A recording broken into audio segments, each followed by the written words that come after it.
Thanks, everybody, for coming. It's great to see all of you again. Thanks for continuing to cover our program the way you have. It means a lot to us. It means a lot to our program, and obviously exposure that we continue to get. First and foremost, like I did in the press conference after the game, I want to thank our fans. Close to 30,000 people midway through the year, almost a sellout crowd at Waldo Stadium. You were a main reason why we were able to win that football game. So, I hope that you continue to support this program the way you have. I hope that you continue to wear your Bronco gear proudly around campus. Not only that, around the community or across the nation. Continue to spread the word about Bronco football in Kalamazoo and Western Michigan University and rowing the boat. So just want to let you know, as your head football coach, I just really appreciate the support, and I know our players do as well. The environment was really special the other night, and that's what it should look like. It's what you do in Kalamazoo, and that was what it was supposed to be like on Saturday night. So really appreciate all of you. Thank you so much. It was wonderful to see all the alums on homecoming. We'd love to have you back a lot more than just maybe one game a year. So please find a way to get back. We'd love to have you. Obviously, it was a really big win for our program. Why was it a big win? Because we were 1-0 in the Northern Illinois season. And one-game seasons, that's all we continue to focus on. We have to be the best we possibly can. After looking at the film, I'll be honest with you, we didn't play our best game. We didn't, especially defensively, which we kind of knew as we were going through that, how good they were offensively, but we didn't play our best game. I think two of the big plays in the game defensively that showed that we've taken a big step is holding that team to the 2 field goals that we had when they were pretty close and in tight. And again, we stepped up to the plate. I think years past we would have scored touchdowns. They didn't. They were able to kick field goals. I think that was a big difference defensively in the game. Offensively, we just got to be more consistent in a lot of things we do. Play, again, for longer, which really I'm proud of for about 98% of the play. The other 2% of the play I'm not necessarily satisfied with. And then on special teams, we got to do a better job on our kickoff coverage because we face one of the best returners in the game coming up this week. We got to do a better job, and I thought we did a tremendous job in practice today. So we've got a lot of things to get better at. We play an incredible Akron team who's #1 in the East. Very similar. We played the #1 team in the East last year with Bowling Green. Now we play the #1 team in the East in Akron. Coach Bowden's a phenomenal football coach. He's been around a very long time, a lot of experience, and he just finds a way to continue to reload. Not even rebuild, just reload. They've got a ton of transfers in there. They've got a ton of guys that can play football. They got a lot of Power 5 players that have transferred in. They've got a lot of players in the program that they developed, and they've got athletes everywhere. And their offense has 3 wideouts that I think can play anywhere in the country, and you're going to get a chance to see those guys. They can flat out fly. It might be the fastest group of receivers we play all year. I think it will be the fastest group of receivers we play all year. And they've got 2 quarterbacks that they rotate. I'm not sure if 4 was hurt, is hurt, staying hurt, got replaced. But number 5, they both do things very well. 4 can get out of the pocket, scramble, but he, a little bit more of a passer that they have with him. And then number 5, they really do a ton with him. So they pass it. He's accurate. He can fly. He can run. He can scramble. So we've got to adjust a lot of our game plan depending on how, to be able to fit their strengths. We got to be able to stop those. So, but they're very talented. They work hard on special teams. Coach Bowden's a really good football coach, and I know he's going to have them ready. And we're at a point that we know we're going to get everybody's best shot. That's a little bit different than 2.5 years ago. We were the hunter. We were going out there to go hunt, to sit there and say, where can we find food? Well, everybody's now looking to find us. And we know that. But that's the next right step in the program. And that's the next right step of the development of these players and the people within inside our organization. It's just the next right step. And we've got to be able to continue to handle that. We got to be able to continue to change our best, grow higher on a daily basis, not only on the field but off the field, and continue to come together as a family, which we don't have any problem doing. So, but we got an incredible challenge ahead of us.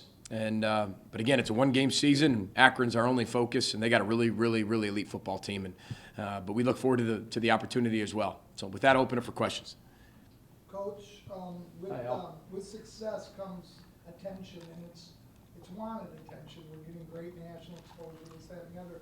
But for you personally, are you finding it to be more taxing on your time? I know you don't ever sleep anyway, but I mean, is it starting to consume quite a bit of your time, or are you still able to do what you normally do? No, because as a football coach, you work between 16 to 17 to 18 hours a day.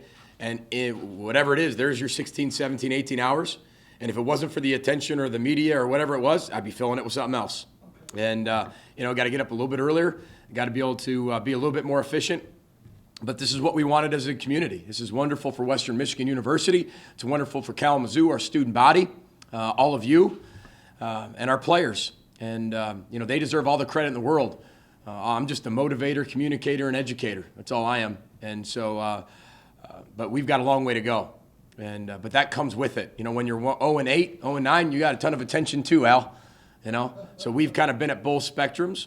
But again, being able to prioritize your time, especially as our players do, and identify your focus is very key. And I think our players have done an outstanding job of really focusing on those one-game seasons. We celebrate little victories here and there. We do, as a team. That way, when we're done with that, it's over and done with. So whatever somebody else tells us outside of our walls, it really doesn't matter, because we just sit there and tell them, hey, we got to keep changing our best, grow higher, one-game seasons, period, and that's our focus. It's everybody else's job to get really excited. Our job is to be able to go out and win football games and be the best team we can possibly be on a daily basis. That is our only focus. And same thing as a coaching staff. I always give this comparison like a homecoming dance.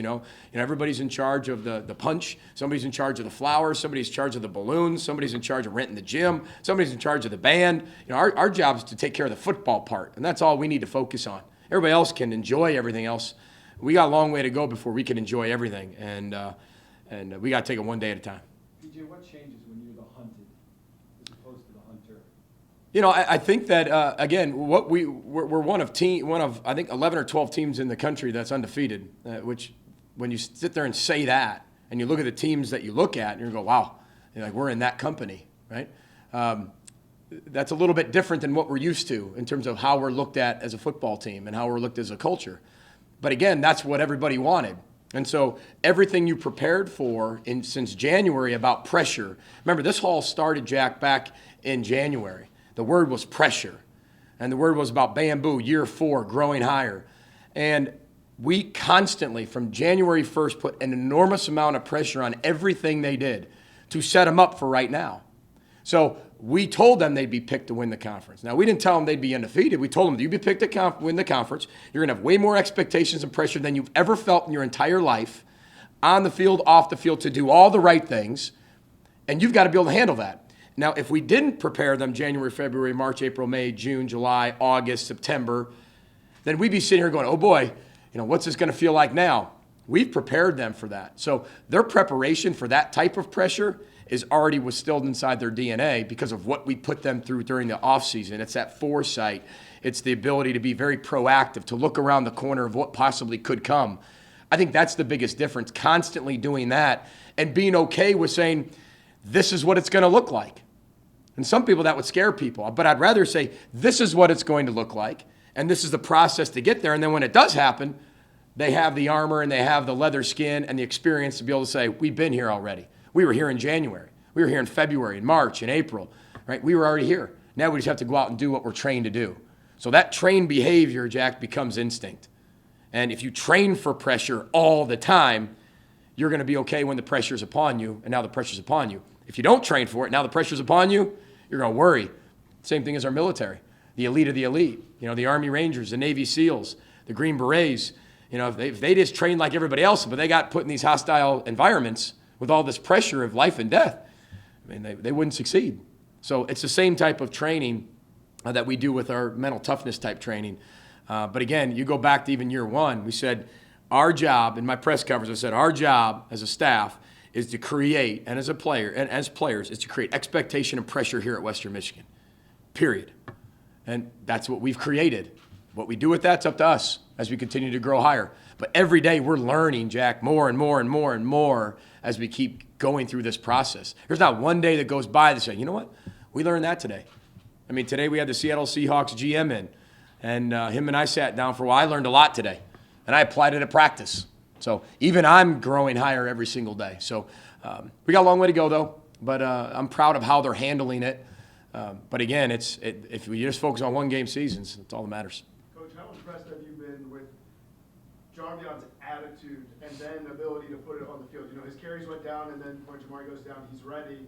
And I guess part 2 is any update on Jamari's availability for Yeah, it looks like Jamari's going to be fine. I thought we could have played him at times, but, Davon Tucker's a really good running back. I'm telling you.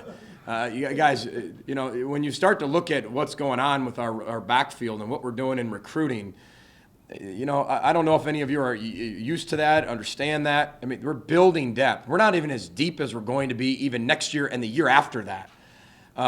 So again, it's part of the process. But I'm really proud of the maturity of our football team. I said that from day one. Whether they're 6-0, whether they're 0-6, the maturity of this team is very special. And it's doing what you have to do becomes doing what you want to do. So if my role is to only have 6 carries, I'm going to love my 6 carries because it's the best thing to do for this football team. It takes a very mature person to do, especially a guy who's the freshman player of the year and the player of the year his freshman year. And then he's kind of splitting carries and then didn't get as many carries. But just like everybody on our football team, there's times where Carrington or Mike's going to catch more balls than Corey. There's times when we're going to throw the ball 11 times. There's times we're going to throw it 40 times. We're going to do what we have to do to win the football game with whoever we have to do it with to win a football game. And that's a credit to our running back room. I think Kenny Burns has done a tremendous job of bringing all those guys together. Coach Hiraka does a tremendous job of getting everybody the ball. But that is an example of depth in a program and what depth can do. So if you go back to year 1 when I talked about in year 2, lack of depth, that's what I'm talking about. In terms of when you don't have that depth, you can't recover. You can't recover. You lose a lot more games, right? And you can't sustain the season. When you finally have depth, a major injury to a major player, yeah, it's significant, but the guy right behind him is just as significant. Or the guy right beside him in Jarvion's, because they're not 1 or 2, they're right beside each other. Just depends on what schemes are running, right? But then now all of a sudden you look at a Davon Tucker when Bellamy's been out. And how many of you have asked about Bellamy in the last few weeks? Right now, some everybody's talking about Tucker. Well, that's the point of the whole program. And then you guys will be talking about Matt Falcon next year too, because he's not playing this year, right? He gray-shirted, so that kid's going to be basically a true freshman coming up in the spring. When you start talking about the running back room, guys, but that's what we want at every position, and that's how you build a program and build an organization and build something that's sustainable. And, we just beat a team that had built that for, almost 2 decades. And that's what we're doing here. So, again, everybody's excited about this, but I told you even before, this isn't all chips on red. Here we go. Oh, my gosh, let's just hope and pray we win this one. Guys, we are building this every single day to make it better and better every single day. And like I said before, winning or losing will never define us, right? How we're doing things will define us. And I'm just proud of the players that from their buy-in to the love they share with each other, their family-type feel. We had one of the best practices we've ever had, guys, today at Tuesday's practice. And it was a players-led practice. Because last Tuesday was one of the first practices we had that I didn't like. Well, we didn't play very well. I didn't think we played very well on Saturday. So what's the direct correlation? Tuesday's practice. I thought we practiced outstanding today. And our players responded the way they needed to respond because they got challenged today in the team meeting. I promise you that. Coach, we still have 0 turnovers this year, which is just amazing. But I've been to several practices. The word still, Al, for me, you're one that we're not allowed to use the word still in Bronconese, right? Still means 1 foot in, 1 foot out, right? Right? I'm still with you, Coach. Remember a lot of you say, I'm still rowing. I don't want your still. Okay. At any rate, talk a little bit more about what it is you're doing with the players in practices that helps us to keep us from making those turnovers. Well, that's a great question. Water and things like that. Well, that's a great question, Al, but I will say this, is that it's a process, right? It's the maturity of our football team. It's from even like Robert's playing on defense, the way he can catch a football now. Yay. But we're doing things we did year 1. We've done ball disruption, ball security. We call it the program drill. You've watched it for 3.5 years. It's the same drill. It's the same period. But our maturity of our football team now understands it because they went through and they drank the dirty water and swept the muddy, stinky streets through 1 and 11, right? Your past, you have to learn to embrace to create your future. So when you're minus 17 in the turnover battle in year 1, you understand how important the ball is. And then you go 8-5 the next year, have the greatest turnaround in MAC history, right? And the best in college football that year. And what was different? The turnover margin. That was the only thing that was different now, right? And so all of a sudden they say, wow, that really is true. And then everything we do focuses on the ball. The ball is the program. Everything starts with the ball. And as those guys get more mature, they understand how important that ball is. And again, we're not perfect. I mean, I don't know what the records are. I just know this. I've never been around a team that's ever not turned the ball over for 6 straight weeks. Ever. And I think we're the only team in college football right now. I've never seen that. But again, they appreciate the ball and they respect where they were to where they are now, and they know what got them there. What kind of message did the Seattle GM have for the team? Well, it was really about, we were talking about Pete Carroll. And John's an elite GM, first of all. He's absolutely astonishing. They have a culture there. A lot of times in the NFL, you look at the top teams in the league usually, they have incredible cultures, incredible fan base, incredible organization. The upper management's been there for a long time, and they have this certain type of belief system. The Patriots are always there. Seahawks, over the last one they had Pete Carroll, are up there, right? And you can go on and on about the top teams in the league, and it starts with culture. And he was just talking about how Pete Carroll, as you go through the season, the positivity's got to continue to rise. Well, we're a pretty positive team. But coming off that game, even though we won, I wasn't very happy. But to me, for me to be able to shift my mode, I've got to be able to not think about my feelings. I've got to now change that. I've got to be able to change my best. So we went out, we had one of the most positive practices we ever had. Everybody was extremely positive, players, coaches, and it was an efficient practice. And not that we haven't done that in the past, but it was a reminder to get me off my hey, bro, it's okay. That's over, done with, right? It's in the past. Embrace your past to create your future and learn from it. But it was just interesting to listen about how Pete Carroll goes about it, how the coaching staff goes about it, the organization of practice, which is very similar to ours, and the energy of practice is very similar to ours. And it was really just confirmation of we're doing all the right things, stay with it, but make sure the positivity this late in the season is at the forefront. And that's what we've really instilled. Because at this point, you have so much data. You have so many results. Right? From practice or games, you have so much of things that you know that you're good at and you know that you're not good at. There's a plethora of information. There's things that happen over and over. There's things that are happening new. There's things that you're changing. So again, you have a lot more information to react on and respond to. But again, it's got to start with that positive response. And I thought our players responded so positively today, and so did our coaches. Coach, knowing what you know about the quarterback situation you're facing this weekend and what you're coming off of with NIU, what kind of changes or thoughts processes going into, especially the defensive line play, to deal with another guy that, or potential two guys can move, can throw, can run. And the whole point, when you're protecting, right, you don't want your quarterback to ever get sacked, right? So they're really good coaches as well. But we've got to adapt some of our schemes about how we can be able to minimize the quarterback draws, but also get a pass rush. But when you want one, you can't have the other. And so you've got to be creative in how you're able to do that. So there's multiple ways we're doing it. Obviously, even if I told you those things, you'd probably be like, well, what does that mean? Because it's more Bronconese. But we have to be able to find creative ways to be able to do that. But again, we got after a pocket passer. We've been able to stop a running quarterback. But again, when the mix is there, we've got to be able to adapt some of the things we do. And we learned a lot from our game. We learned a lot about the advantages of our football team and some of the disadvantages we have. But again, that's part of learning, and we found out what we're really good at, found out what we're not very good at, found out what we can use and what we can't use. And I know our team's going to respond in the way that they need to respond. Is there benefit to having that? Oh, yeah. I think that the learning process. I think so, yeah, because there's carryover. I mean, it's direct carryover of what you just saw and the feeling that you just had, that you didn't play your best, and you still found a way to win. So now you got to be able to respond to that, and I know our team will. Coach, you talked about pressure, and do you see any of that pressure kind of relieved, and are you nervous that the team will kind of be relieved from that pressure a little bit after hitting that 6-win mark so early? No, because 6 wins means nothing in our program. I mean, no offense, with all due respect, I should say, because a few years ago we hit 6, and that was all your focus was about bowl game. Oh wow, we got a bowl, went 1-11, and finally hit 6, which I appreciate. But again, 6 wins isn't our goal. I should say this: it is a goal, but it's not the vision. It's a true check mark as you continue to go towards the vision that we all want and need. But we celebrate in the locker room afterwards because I want them to be able to understand that when you accomplish things, we've got to celebrate them. Or why else are you doing this? If we're not able to celebrate the nevers that we're accomplishing, which I think we're at 8 or 9 already in this year. Is that right, Rob? Yes. We're at 8 or 9. Which one? Yeah, we're 9. So we had 21 nevers last year, and everybody's like, well, how are you going to duplicate that? Well, now we're halfway through the season and already have 9.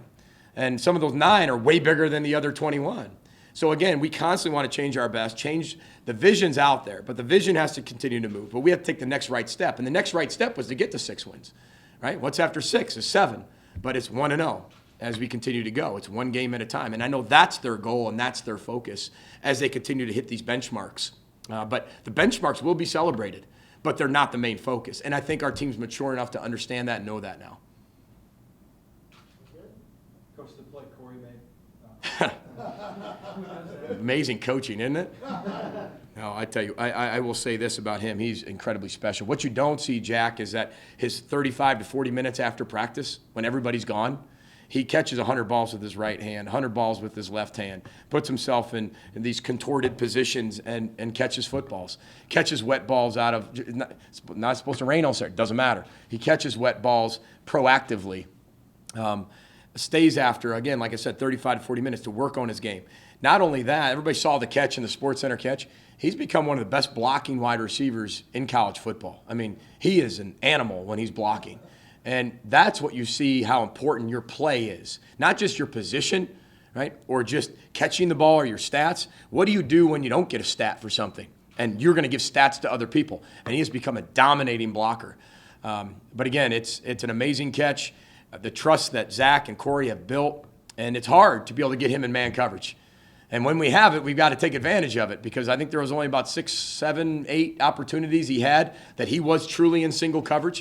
And you got to give credit to Northern Illinois because they were disguising it, and we couldn't tell whether it was cloud or cover 2 or whether he was truly getting single coverage. But I thought Coach Rocket did a great job of finding him one-on-one matchup, and we have a lot of confidence in him. If somebody gives us a one-on-one matchup, we feel like he can win, then we're going to get him the ball. But what a catch, and he's just a big-time player. And like I've told all of you before, you need to really enjoy him. You don't have much longer with him. You really got to enjoy what you have with him, not only just as a player but as a person. You've got to really embrace that because he's very proud to be a Western Michigan Bronco, and we all have to be very proud to have him in our community and our university and have him around because he is very special. And he's going to carry that over here in the next few weeks into the National Football League, obviously, or the next few months. But I know that he came back for a few reasons, and he's checking a lot of those off as he continues to go.